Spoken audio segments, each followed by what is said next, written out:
Lorraine ou venant d'Aquitaine, elle salue les amis. Mesdames et amis, mesdames et amis, leur dit tous les bonjours, les bons matins du Nord et les saluts de l'Est. Venant aussi du Sud, elle débarque au port, n'invente à la manette. Mesdames et amis, mesdames et amis, mesdames et amis. Pendant longtemps, les hommes préférèrent brûler à la torche le gaz naturel qui s'échappait de la Terre parce qu'ils le considéraient comme trop difficile à exploiter. Cet énorme gaspillage cessa aux environs de 1920. À cette époque, les progrès de la technique permirent d'en commencer la distribution d'une manière rationnelle. C'est formidable le progrès. M'ont permis de faire connaissance avec une famille de taupes tout à fait sympathique. Des taupes? Mais que viennent faire ici les taupes?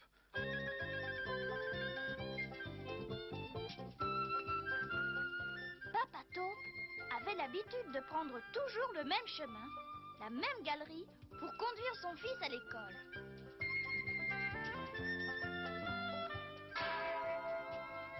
C'est scandaleux, c'est inadmissible, c'est insensé. C'est un gazoduc. Il faut enlever ce duc de là. Ce n'est pas possible. Un gazoduc est formé d'une succession de tubes en acier, souvent de 12 mètres de longueur chacun, et dont le diamètre peut atteindre 1 mètre et plus. Ces tubes sont soudés les uns aux autres et chaque soudure est vérifiée par un procédé radiographique. Puis ils sont entourés d'un revêtement protecteur. Et ça sert à quoi? À transporter le gaz naturel? Mais pourquoi l'enterrer? C'est pour embêter les taupes? Non.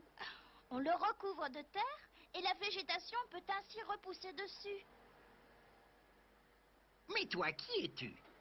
Métanie, C'est à toi, ce gazoduc? je peux te faire visiter si tu veux. D'accord. Mais je dois d'abord conduire mon fils à l'école. Je reviens tout de suite.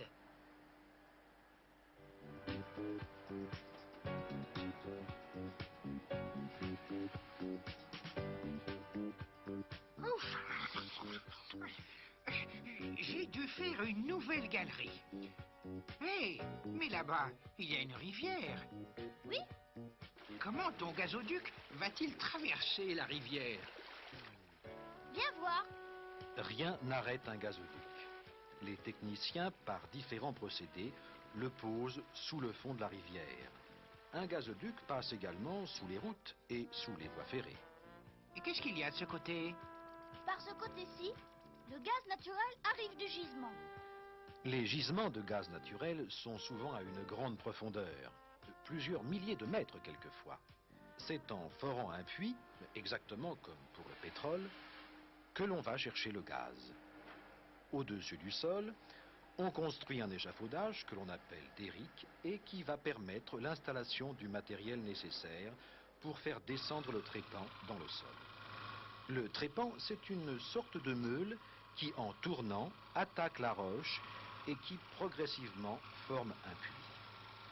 Le gaz est recueilli et transporté par des gazoducs vers les régions où il sera stocké et consommé. Alors par là, le derrick, et par là, les consommateurs. Exactement. Et y a-t-il plus de kilomètres de gazoducs que de kilomètres de galeries faites par les taupes? Il n'y a pas de statistiques à ce sujet. Moi et ma famille, nous avons déjà creusé au moins 10 kilomètres de galeries. En France, il y a plus de 100 000 kilomètres de canalisation si l'on compte celles qui transportent le gaz et celles qui le distribuent dans les villes. Ça fait 2,5 fois le tour de la Terre. Et beaucoup de taupes vont s'y cogner la tête. Allez, salut, Métanie. Je dois rentrer chez moi. Salut la taupe. Moi, je dois partir en voyage. Où ça? Rendre visite à mes amis les poissons.